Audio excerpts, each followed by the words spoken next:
Yan guys, ito yan yung push pin precision lock.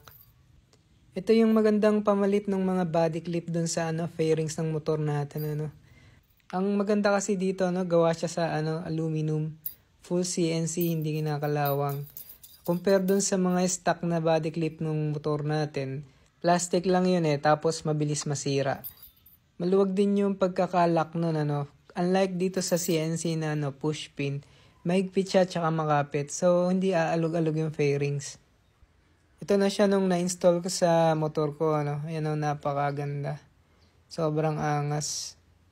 Napaka-pogi niyan guys available pala to sa red, blue, silver tsaka gold. Yung isang pack nito 6 ang laman. Yan guys, kung gusto niyo rin ng ganitong push pin precision lock, nilagay ko yung product doon sa yellow basket. Paki-check na lang po.